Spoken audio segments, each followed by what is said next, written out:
On the surface, you might think that Ushabti, Greatbows, and Leadbelchers are comparable units, but one clearly stands above the other. Today we've got a Domination replay, Tomb Kings against Ogre Kingdoms. This one, I believe, is from Saurus Blood, and we get some Leadbelchers versus Ushabti Greatbows in the starting armies. For the rest of the Tomb Kings here, Kotep on foot, definitely a bold choice.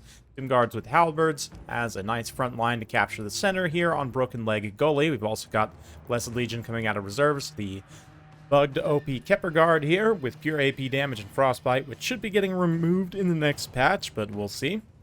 And then on the other side, for the Ogres, we've got the Slaughtermaster of the Great Maw, a couple of Leadbelchers here, Ogres with dual weapons, regular Ogre Bulls as well, Gnoblars, Gnoblar Trappers, and Ogres with, some more Ogres with dual weapons. Toon Scorpion also over on the side there. Let's take a look at the reserve armies. For Kotep's reserves, he's got two Sepulchre Stalkers, including the Regiment of Renown Eyes of the Desert. He's got a Tomb Scorpion, another Tomb Guard with Halberd, the Blessed Legion of Thoth. Yes, that's the one. Nekar Horseman, a couple of Carrion, 3 Skeleton Spears. He's also got a unit of Powder Guts. The Ogres do, rather. The ROR Man-Eater Pistols, a single unit of Bornfang Cavalry, selection of Bulls. He's got 1 dual weapon, 2 Iron Fists, and 2 regular Bulls, 3 Saber Tusks, 3 Gnoblars, and 2 Trappers as well. Now we're back at it. So I'm going to pull up the unit cards here. I'm going to click here on the Leadbelchers so that we can get a direct comparison, and you'll see immediately that the Ushabti Greatbows are just straight up much better in almost every meaningful way. They do have considerably less overall weapon strength, but probably better armor piercing values. Let's see, 47 armor piercing with 18 base melee damage, whereas these guys have 31 armor piercing with 59 base melee damage, so definitely much higher overall damage, but obviously the Ushabti Greatbow is going to be significantly better, but just in general, they do way more missile damage. They have much longer range, 55 extra range, 26 extra missile damage over 10 seconds, and in a direct fight here, the Ushabti Greatbows are absolutely going to prevail. Oh man, you can see already a couple of Leadbelchers drop there. Greatbows out in the distance, using their all their skill, I guess, if you can say that the constructs actually do have skill to just win this shootout straight up. And it's pretty interesting to see. I kind of expected it to be like this, but considering that the Ushabti are only 100 points more, it definitely seems like either the Leadbelchers are undercosted, underpowered, or perhaps the Ushabti are slightly overpowered, or undercosted. I should have said the Leadbelchers are overcosted. Did I say that? Anyway, got some Man-Eaters charging in the front line here, the Gnoblars. The thing about the Ogres, regardless of how well they actually trade here, they're going to have a hard time capturing in the current patch. The Ogre infantry does not count as infantry, right? The Ogres themselves count as monsters, so they are going to struggle to a large degree to get effective capture weight. You can see here in the center that the Ogres did manage to amass enough to cap, but even over on the side, one Scorpion rather, is enough to kind of out-capture these Bulls after he kills a couple of their models. We've got the Powder Guts rushing to reinforce there. Should be able to cap that objective. Kepper Guard easily secure high ground objective. Definitely want to run down and start to try and win that fight. But the Ushabti Greatbows here. Another thing about Ushabti Greatbows, they have a little bit better of an arc. They're still more or less direct line of fire, but you can see them actually shooting over the heads of the Tomb Guard here and effectively getting accurate hits on the Slaughtermaster. Oof. Yeah, the Leadbelchers seem to be better at shooting at infantry targets just because their single target damage isn't quite as good. For whatever reason, well, for that reason specifically, they're just better at shooting at infantry. Their shots also don't quite deal enough damage to one-shot a lot of things. I mean, right around 100 damage total will one-shot a lot of unit models in the game, but like cavalry, for example, I think have more than 100 health, many of them, especially heavy cavalry. So if armor mitigates kind of that 33 non-armor piercing damage, then obviously you're not going to be having enough damage output to one-shot unit models. Infantry, on the other hand, have a low enough HP that typically most infantry can get their unit models one-shotted, which is why Leadbelchers tend to be much better against infantry, but that higher overall missile damage and The similar penetration means that the Ushabti Greatbows are just better against all targets. They're good against all targets, right? And as a result, I definitely think they're just a better unit than Lead Belchers. The armor also makes them considerably better when facing like low-tier counter-ranged fire. But we've got some Ogre Cavalry running in here, some Mournfangs trying to get involved in this fight.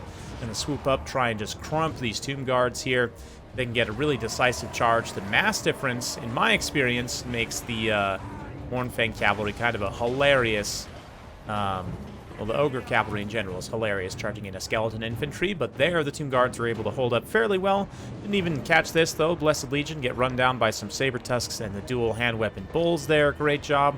Got some other Man-Eaters trying to pursue the Ushabti Greatbows, kind of get caught up in some low-tier spears, though, and dragged down. Not a great situation for them. But Ogres are definitely pressing. We've got the Powder Guts here, the Ogre Bulls tapping that high ground objective. The Saber Tusk pack as well gets tangled up and frostbitten by the Kepler Guard. They're probably trading very cost effectively, not to mention they're kind of stringing the Kepler Guard out a little bit here for the remaining Lead Belchers to fire in. Well, the Lead Belchers realizing they don't have the accuracy or DPS to compete directly with the Ushabti, and be going after infantry targets, which is more what they're meant for anyway, right? And I don't know, maybe Lead Belchers could do with a little bit of a cost decrease in light of their direct comparison to the Ushabti Greatbows. Maybe lower them down to like 950. Maybe you boost the Ushabti Greatbows up to like 1150, just to give an extra 100 price spread on moving in either direction, or both directions rather. But oh man, oh what? I don't think I've ever seen that animation before. That's kind of hilarious. Definitely ended up costing that Ogre his life, though, as he gets dragged down by the Tomb Guard. Another incantation of Cursed Blades there to increase the weapon damage up to 36 with 19 bonus versus large. Definitely a considerable amount of DPS. Yeah, it's like 50 plus damage per swing, which is pretty high. Definitely very high. Ogres, I'd have to actually do the math on how much health they have per model, but it's only a handful of hits there. Powder Guts come in, they're going to draw a bead on Kotep, and Kotep being a slow as molasses foot character with a Lod that is currently super shiny, he is going to try and waddle away here to that dragging side leg run. Yeah. Just hilarious. But Tomb Guard are pressing here. The Kepler Guard, obviously, with their all AP damage, are just going to do insane damage to everything in melee. Infantry, large targets, whatever. Doom Scorpion also comes through, gets some key terror routes, and suddenly Ogres find themselves in a familiar situation. Not only have they been outvalued pretty considerably on the field, Nekara Horsemen chasing down the remaining Mournfangs there. Yeah, just getting outcapped as well. I mean, Noblar's having expendable capture rate's definitely very painful, but of course the Ogres also. I would imagine that the Ogre infantry are having their capture rate restored what it was before in the next patch. Again, I don't know, and I understand why they changed the rest of Monstrous Infantry. I definitely agree that, like, spawns, like these Sepulchral Stalkers, for example, probably shouldn't have infantry capture weight, but Ogres are just so behind the 8-ball in Domination without that that regular capture weight. Like, they literally right now have no units with regular capture weight, I'm pretty sure. So it's definitely a painful situation for them. But Tomb Kings, of course, just trading super well on value. These Ushabti Greatbows both have used up all of their ammunition, and no bugged extra ammunition here today, so just, you know, real values. But 3,000 damage value pretty much on one, just about 2,400 on the others, so very impressive performance so far. They've still got a couple of volleys left here as well, and depending on how long this Ogre player wants to prolong their own, suffering here, so I really don't see them having a great chance of coming back and winning this. I mean, we do get some Noblars over here, taking down some Skeletons.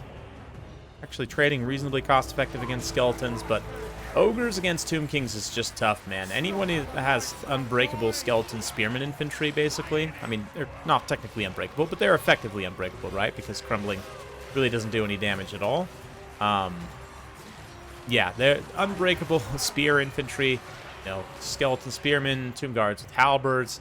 You got very cost-effective archers as well. And then the Ushabti Greatbows, just 1-to-1 is straight better than one of your best units as Ogres, arguably. I mean, a lot of people, myself included, I'm not that much of a fan of the lead belchers. I mean, obviously, much more applicable to land battle. It's just a little bit tricky to use the lead belchers, even in land battle or domination, to be honest. The iron blaster obviously can be very good in land battle. It's also tricky to use in domination, but yeah, it's an interesting situation to find yourselves in as the Ogres versus the Tomb Kings. I do think this is a matchup that's going to probably continue to stay, at least in domination, in Tomb King's favor, even after some of the bugs get fixed, like the infinite ammo and the Kepler Guard being insanely OP. Like, I think just faction design-wise, Tomb Kings have some advantages here. Ogres are a low leadership faction, and the fact that Tomb Kings, like all undead, just have army-wide fear, even on their lowest tier units, everything just has this little leadership debuff on it, so having a low leadership faction like Ogres definitely is a problem, as it has been in the past for factions like Beastmen and Greenskins. Will continue to be a problem for Ogres and those other factions in the future. I mean, we'll see. We'll see what kind of DLCs the Ogres get and what more units they get access to. Hopefully Gorgers get a little bit of a buff. If Gorgers were returned, not necessarily to what they were, obviously, when the game came out, they were super OP, but if they just got some of their power level back, enough to be usable, Gorgers could be a nice pick here, potentially, given that they are also unbreakable, can be vanguarded in on the side points, and, yeah, if you actually have a reason to take Gorgers and Scrag again, maybe this turns around, and, of course, in land battles, I do think Ogre Cavalry makes a lot more of a difference. Like the Crushers in particular and other units, if you can keep them from getting shot up and just wrecked by the Ushabti Greatbows and other shooting units, they can raffle stomp a lot of what the Tomb Kings have in melee. So, you know, land battle is definitely a completely different story, but at least in domination for the time being, until they get their fixed infantry capture weight, it's going to be pretty tough. So we'll fast forward through this kind of mid-game here. Ushabti fighting on top of the Tomb Guard Halberds, just kind of threatening this objective, not letting the Ogres get too comfortable here. Same thing, Tomb Guard just pressing up in the center, kind of occupying the deployment zone. Over here, the Ogres do make a valiant push on this objective number 3 to try and capture it back, but doing so, allocating all these resources over here, does mean that Tomb Kings eventually kind of push this objective, and there it is. Tomb Kings gonna take home the win under the banner of Numas. Have to say, very cool. I like the purple Ogres, too. I believe, what is this, Lazargs or something like that? Anyway, yeah, the Ushabti Greatbows definitely carried pretty hard for the Tomb Kings in just putting out damage, and it can be a little bit tricky to execute ranged effectively on domination sometimes, but here, I mean, value damage-wise, they just severely outclassed both of the lead belchers. One of the lead belchers does pay for themselves, but nowhere near the value of those Ushabti Greatbows. So definitely very interesting to see kind of this direct comparison in a real-world battle situation. Of course, the Kepler Guard also contributed quite nicely. Tomb Guard with halberds, you would expect to get a lot of value here, given that they're fighting Ogres, and they do. Sepulchral Stalkers kind of struggle a little bit. And the Scorpion, I understand why you bring this just for cheap terror, although there's not a lot of great targets for it to actually fight in this matchup. Yeah, on the Ogre's side here, the Man-Eaters, while I like the idea, they do struggle pretty badly, and I think it's better to just go super wide, most likely. Powder Guts did end up paying for themselves. I might have brought more of the Ogre Cavalry, honestly, in hindsight, rather than this other Man-Eater. Like, even take one of the Ogre Cavalry in your starting army, so you can immediately start pressuring Ushabti Greatbows with melee units, while perhaps they focus on shooting, like, your not Iron Blasters, dang it, the Lead Belchers. Anyway, that's it for me for today. Hope the guys enjoyed watching this one. If you like this sort of content, be sure to like, subscribe, hit that bell notification. Every time I upload a new video, you'll be notified. Thanks again. See you next time.